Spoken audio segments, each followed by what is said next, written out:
ঢাকা জেলার শিল্পঘন Savar উপজেলাকে degraded airshed এলাকা ঘোষণা করেছে পরিবেশ অধিদপ্তর। বায়ু দূষণের মাত্রা জাতীয় মানের ৩ গুণ ছাড়িয়ে যাওয়ায় এমন ঘোষণা। ফলে সাভারে পরিবেশ বান্ধব প্রযুক্তি ছাড়া কোনো শিল্প কারখানা চালু রাখা যাবে না।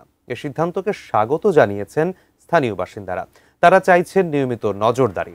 সাভার প্রতিনিধি কামরুজ্জামানের পাঠানো তথ্য এবং ছবি নিয়ে বিস্তারিত থাকছে ডেস্ক রিপোর্টে। রাজধানীর কাছের উপজেলা সাভারে শতাধিক অবৈধ ইটভাটা।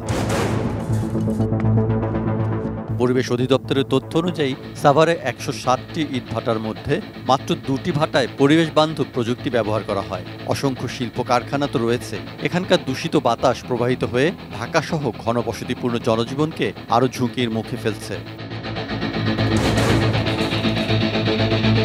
ডিগ্রেডেড এয়ারশেড ঘোষণার পর সাভার এলাকায় অননুমোদিত ভাটা ও সব ধরনের দূষণকারী কার্যক্রম বন্ধের নির্দেশ দেওয়া হয়েছে। শিল্প প্রতিষ্ঠানগুলোকেও পরিবেশ বান্ধব প্রযুক্তি ব্যবহার করতে হবে। এই সিদ্ধান্তকে সাধুবাদ জানিয়েছেন এলাকাবাসী। তারা বলছেন, কঠোর নজরদারি না থাকলে শুধু ঘোষণায় কোনো সুফল আসবে না। একটা সময় সাভারকে আমরা খুব গর্ব করতাম যে সাভারের পরিবেশ পরিচ্ছন্ন পানি এবং ক্লিন এয়ার, কিন্তু সেটা এখন আর নেই। এই শহরের আশেপাশে কিন্তু অনেক অবৈধ কলকারখানা এবং ইটভাটা অসংখ্যভাবে বেড়ে উঠেছে।